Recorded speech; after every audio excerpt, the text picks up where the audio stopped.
Welcome to the Ratboys session, underwritten on the Bridge by Enterprise Bank and Trust. And we have a great band here today, Ratboys. They've got a brand new album that is really spectacular, Singing to an Empty Chair. It's out on New West. They're playing tonight at Record Bar. Thanks for coming in and joining us today. Thanks for having us. So, Julia, I want to ask the question that everybody wants me to ask right off the bat. What is a girl from Louisville doing wearing a Steelers shirt? Well, it's family ties run deep, you know. My grandpa's from Pittsburgh, and so he brainwashed me from a young age. And it's a good place to be, you know, 2 Super Bowls. So this is your, this is going to go a lot of places. It'll be on the internet. If you want to say anything to Aaron Rodgers or to the Steelers. Oh, God. I got nothing to say to them. I got something to say to Mike Tomlin. We love you. We thank you so much for all the work you put in over the years. And I'll be watching with you wherever you go. So, okay, you know, just so everybody knows, I think that there's just a lot of love in this band. It's like everybody seems to be pretty together, a lot of Midwestern values, humble and all that. But, you know, sometimes creative tension can be something that you really use. So what's it like having 2 White Sox fans and 2 Cubs fans in the same band? Well, we got Andy in the group now, and they're a Cubs fan. So wow. I think we got a majority rules situation. 3-2. Yeah. We survive. Things get a little tense sometimes. I've got plenty of pictures from back in the day of Julia and maybe even Dave wearing Cubs hats. So the World Series fever took over pretty hard in 2016, and just saying. Like you said, I grew up in Kentucky with no teams, so now I got 2 teams. So we got room in our hearts for everyone. You know,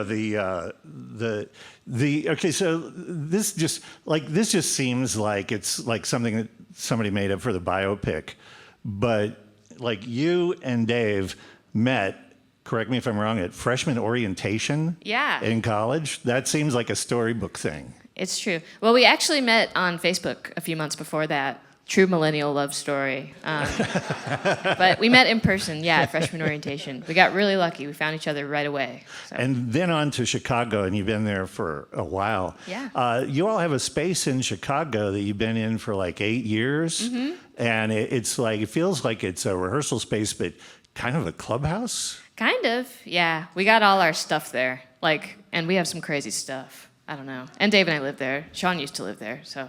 It's home. Yeah. Anytime anybody needs a sofa. Oh, we got a few, and we got bunk beds. Yeah. You know, it's really cool to see a band that started in 2010 and has just never wavered and always put in the work and always just showed up. Started to get some attention in the last album. Can't tell you how many people just in the last month I've had tell me. Like Ratboys, it's like you all are really getting attention, and I got to think that all of this love may be the biggest challenge you've ever had. Oh, I don't think so. It's awesome. We're just excited to get to keep doing this. So. Yeah. Well, I'm sure everybody wants me to quit talking and hear some music, but before I do, I've heard, and I think it's complicated by the guitar, but I've heard that you like to hold a roll of gaff tape while you sing. That is so incredible that you have the gray gaff tape. That's the exact color I prefer. Yeah. Where'd you get that? Well, I stole it from the engineers. Don't tell them. So while you all are just getting ready, I'll come up and put it on the stage in case you need to reach down for it. Wow. But can you, while I go up and deliver this, if you could just tell people, or maybe do you even know why you like to hold something while you sing? I actually think we should pass it around because I want folks to understand the weight of this. It's a really, really, it's a helpful kind of counterweight to have when you're singing. I don't know if it helps me keep my shoulders up or what, but it's actually like a very physical, it's like a physical presence that I appreciate, so. Yeah, okay. Thank you. This is canon. This is good. Everybody is like, damn, I get to touch gaff tape. I'm so glad I became a member. This is rock and roll right here. Yes. Joined today by Ratboys in the Bridge Studios. It's Julia, Dave, Marcus, Sean, and Andy. I've been telling you since I first saw you out in the parking lot how much I love this new record. It's really great. You started off with some demos recorded in a Wisconsin cabin. Uh-huh. What was that like? Well, I mean, we had a great time up there. I mean, we love Wisconsin. We live in Chicago. We affectionately refer to Wisconsin as Chicago's backyard. So we stretched out, we were on a plot of land, 75 acres. There was no one around. So we got to really turn up our instruments and just be crazy at all hours. It was great. It seemed like maybe one of the most intense experiences was when you were working on Late Night Mountains, all that. Yeah. And I was trying, I've read interviews from you all, and I'm still trying to figure out exactly what the vibe was and what was happening, but it felt like it was pretty intense. I mean, in a good way, though. Yeah. We were all counting music differently at the time. Yes. Just while we were trying to figure out this song. So we were all kind of confused about where the song started, on the one or whatever. And so we were kind of just yelling at each other across the room and over the hum of all the instruments and everything. And eventually we had to just map it out on this big whiteboard so that we could all see and follow along. And then in the end we realized that we were all counting the same, but just differently. It was our own little systems that we. It's like that meme from Charlie from It's Always Sunny, with everything mapped out on all the different we're just no. Yeah. Well, the stuff that came out of those demos must have worked pretty well, because when Chris Wallace showed up to produce, he's like, let's go back to the cabin. Yeah, that was his idea. It sounded pretty nice. That room, we kind of just stumbled onto this place. We didn't have any prior connection to it, and it sounds great.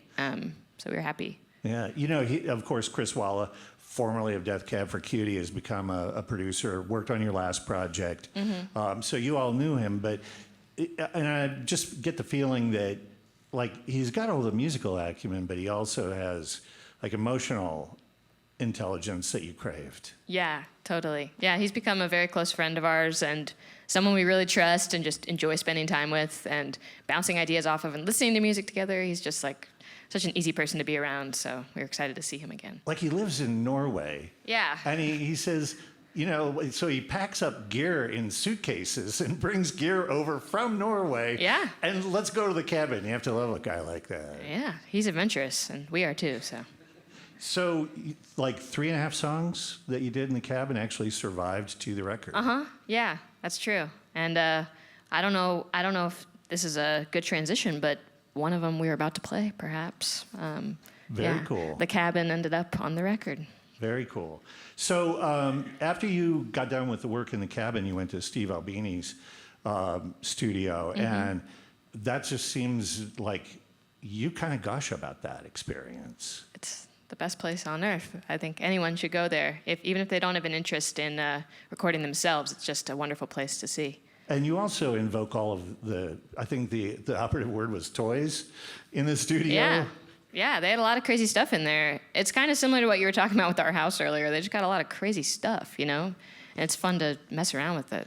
The thing that I read about that I loved is for the track Burn It Down, you actually spun a mic around in a circle to get a guitar sound. Mm-hmm. Yeah, that was Walla's idea. Yeah. He's always asking Dave to get up on a chair and... Yeah. Dave has good lasso form, so we got to take advantage of that. I think one of my favorite rock stories ever is for Tomorrow Never Knows. John Lennon wanted to be hung by his feet from the ceiling. Yeah. And, then rotated so that it was all coiled up, and then he would sing as the rope uncoiled. Mm-hmm. They figured it out. Yeah, they ended up using a Leslie cabinet, which was probably a lot easier. Right. Same effect. Yeah. And, one of the centerpiece tracks on the album, or the centerpiece track, is Just Want You to Know the Truth. And it sort of speaks to the album title. Can you talk about the whole empty chair? Yeah, so the empty chair of it all is a technique that I tried in therapy that is kind of exactly what it sounds like. Basically, you sit across from a chair where no one's sitting, ideally in private. I guess you could do it anywhere. But for me, I did it alone. And you basically simulate a conversation that you can't have otherwise with someone who's not actually there, but you imagine that they are. And for me, I recorded myself doing that, and it was a really transformative, helpful thing to try. And it helped me figure out that song too, which I'm grateful for. This feels like it's more than a therapy technique. It Yeah. also feels like it's an artistic exercise Totally. in a way. Yeah. I mean, I think it's beautiful too because it's anyone can do it, you know? So like when you did it, was it just sort of like venting, or did you feel like or imagine what was coming back from the empty chair? I tried to imagine what was coming back. Yeah, I think that it's like empathy in absence, if that makes sense. And so, yeah, it was a little bit of both. But you don't even have to have a chair. Like, we have such powerful imaginations, you know? You could just do. So I think I believe in all of us. We could do it. And in many ways, this album is like a letter to the person that Yeah. should be occupying that empty chair. Exactly. That's kind of the through line emotionally. Yeah, you know, there's great warmth in this record. It's beautiful. We talked before the interview started about all of the changes in style that go through the record, and Yeah. it's just a great piece of work. Thank I you. will say that the record is fine. I was a little bit, disappointed in Penny in the Lake because, man, Marcus, you were supposed to start that off with the rooster Oh, yeah. sound. Shoot. He crows like a rooster. If you've heard the song It's on too the late. bridge, He already crowed earlier. yeah. Only when the He's- sun's rising. Yeah. Okay, how many of you would have come for an in studio at like 5 a.m.? At dawn. All right. Next time. Next time. All right, Marcus. Yeah. You know, again, just anything you can do to help out a band. This is a band that is very DIY.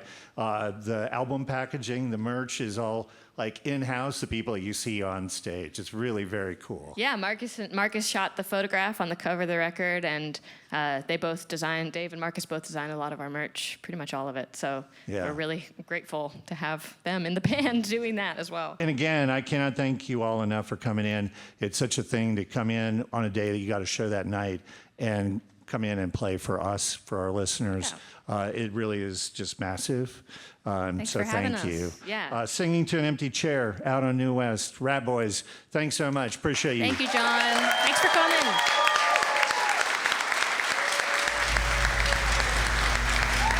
All right. See you at the gig.